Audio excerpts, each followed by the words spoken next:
अब आखिरी एक हदीस सुने। अन आयशा हज़रत आयशा से रिवायत है, कालत कुल तो या रसूल अल्लाह, कहती हैं कि मैंने हुज़ूर सल्लल्लाहु अलैहि वसल्लम से कहा, अराईता इन अलिम तो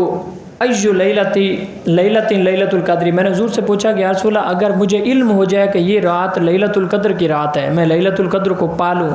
मा अक़ूलु, तो मैं अल्लाह से क्या मांगूँ, फ़ीहा, अल्लाह से मैं उस रात में क्या मांगूँ।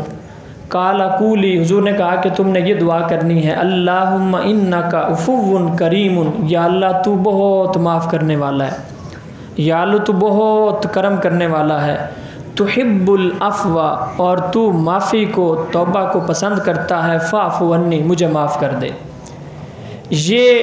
लैलतुल क़द्र की ख़ास दुआ है जो हुज़ूर सल्लल्लाहु अलैहि वसल्लम ने हज़रत आयशा को सिखाई है। अल्लाहुम्मा इन्नका उफ़ुव्वुन करीमुन, या अल्लाह तू बहुत माफ़ करने वाला है,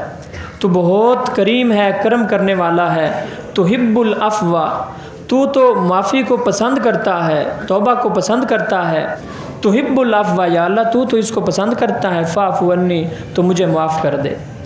ये इन लैलतुल क़द्र की और आखिरी अशरे की ख़ास रातों की दुआ है।